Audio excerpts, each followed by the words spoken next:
Oh, g'day guys, Mad Matt here.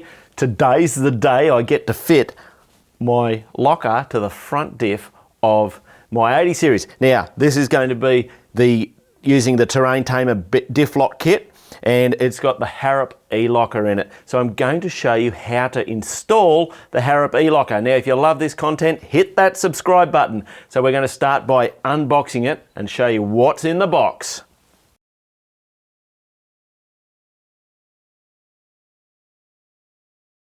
Righto, what came in the box? Well, there's the actual centre for the locker itself.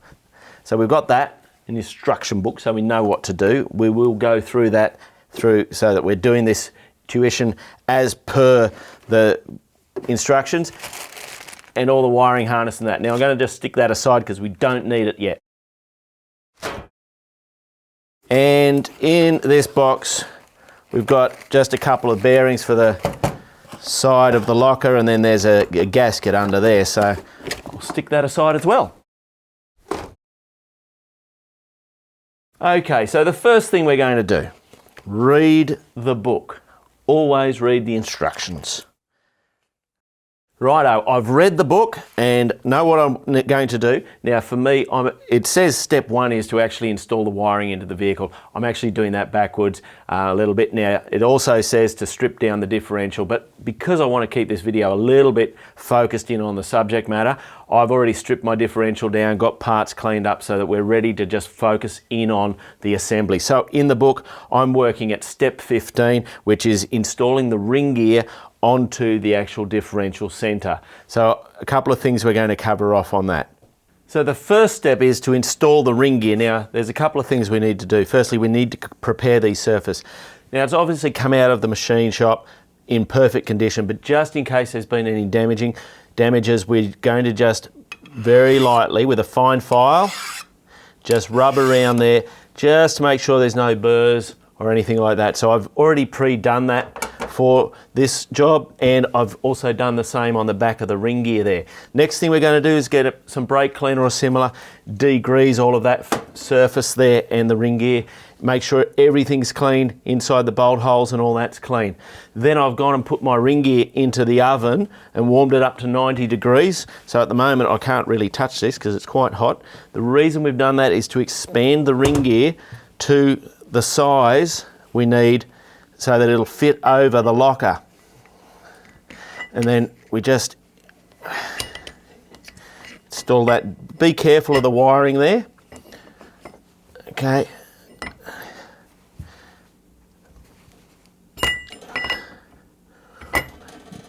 Okay, so that locks down there. And then I'll just put a couple of bolts in there temporary, just to hold it, the ring gear in place. Then I'll flip it over.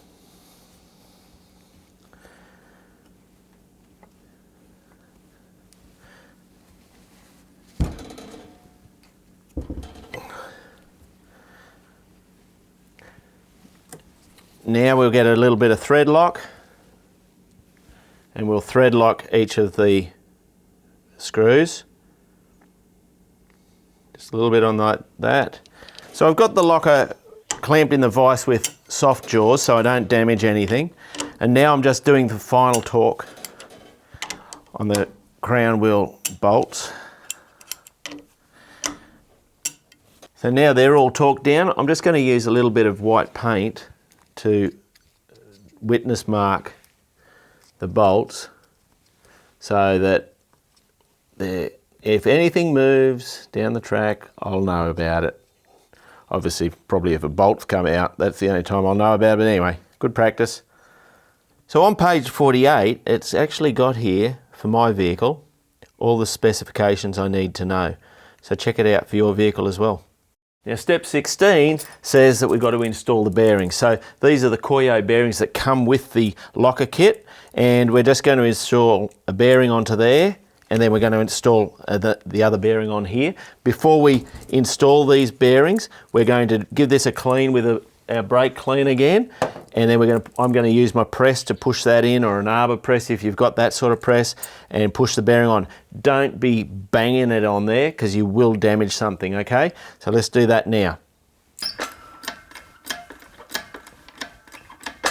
Now that the bearings are installed, I've got to find out where I'm actually going to drill the hole in the housing for the wires to come out. So I just temporarily fit the carrier in place, just making sure those outer races are there in place so I don't damage the bearings at all. So the wiring's running down here.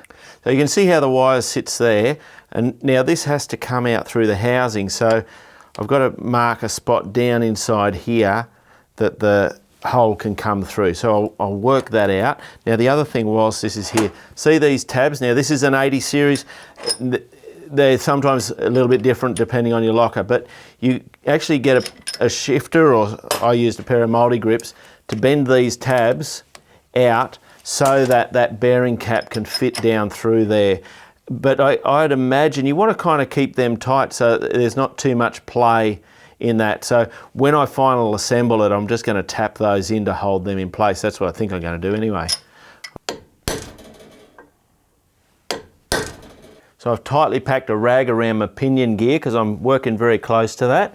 I've put a bit of grease on the drill bit here, and I'm drilling my pilot hole. Okay, and I'm also very careful when I'm drilling through, I don't punch through and damage my pinion gear.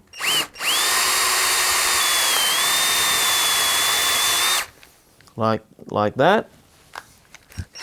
And then I go to final size, which is 11.5 millimeters or 29/64. Once I've marked the hole, and I've actually drilled the pilot hole, but I've already tightly packed rags around the pinion so I don't get swarfed down into my bearings. I've drilled that pilot hole, and I put a bit of grease on the drill bit to absorb any swarf and the rubbish that comes out so that doesn't get into my bearings as well.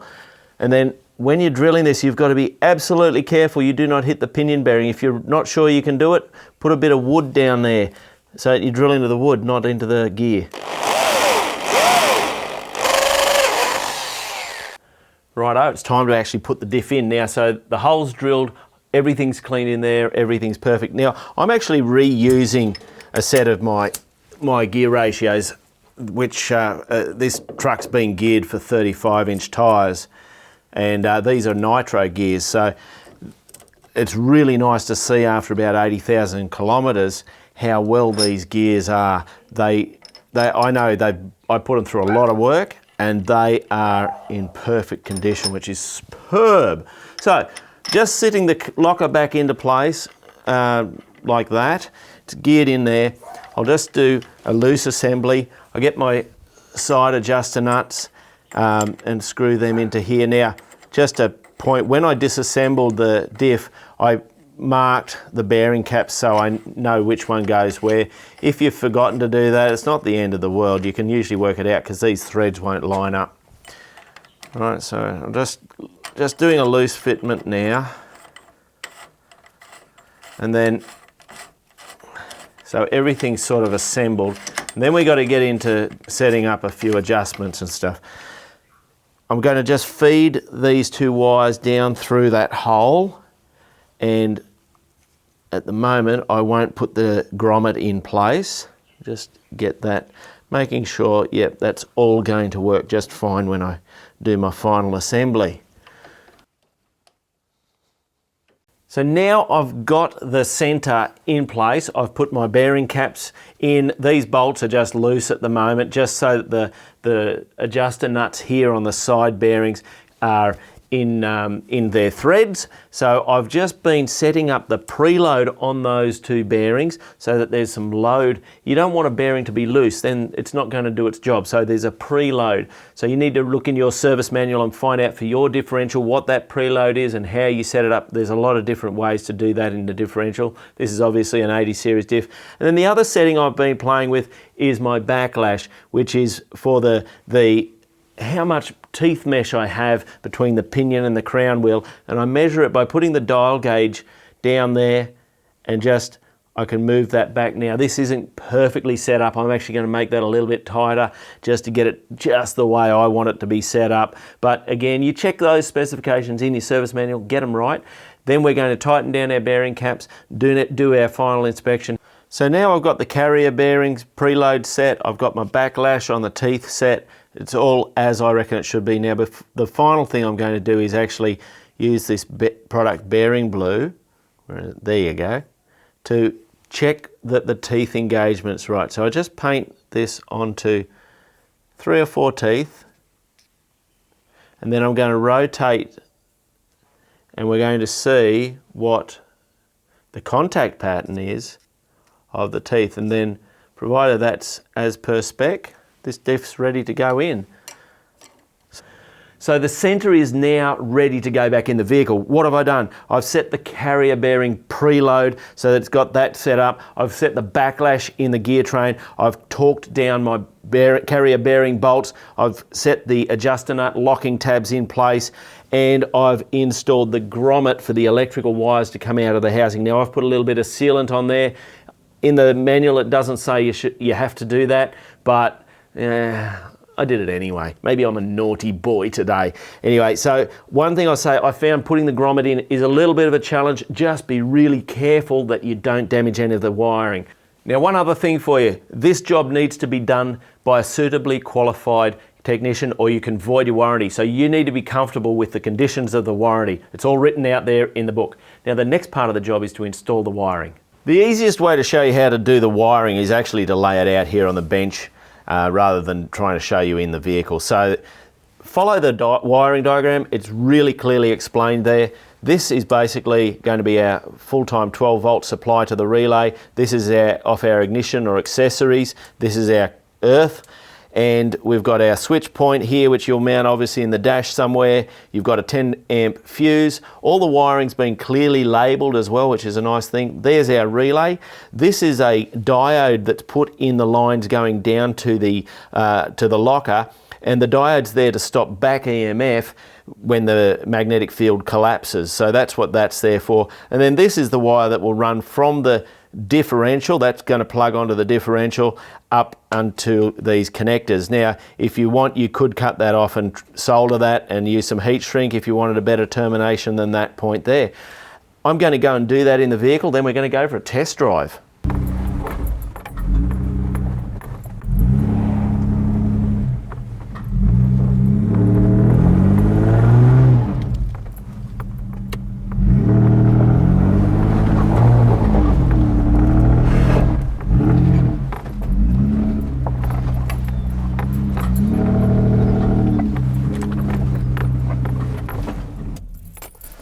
Now, if you've appreciated this video, make sure you hit that subscribe button. I know this four-wheel drive absolutely intimately as a rear-locked four-wheel drive, and it's been great fun, but twice it's nearly rolled itself because of the way the drive's put into the chassis from a rear locker only. So having this front locker in it now, making it twin-locked, has absolutely transformed the way the four-wheel drive operates off-road, not only in the traction sense, of course, but more around the stability of it. When I'm going up rock shelves and stuff like that, the vehicle just locks in and allows me to push the limits a lot more. And I'm really looking forward to getting to know this 80 series as a twin-locked four-wheel drive. I've also set it up so that I can completely select the locker I want independent of the other locker. So I can have only the front locker working.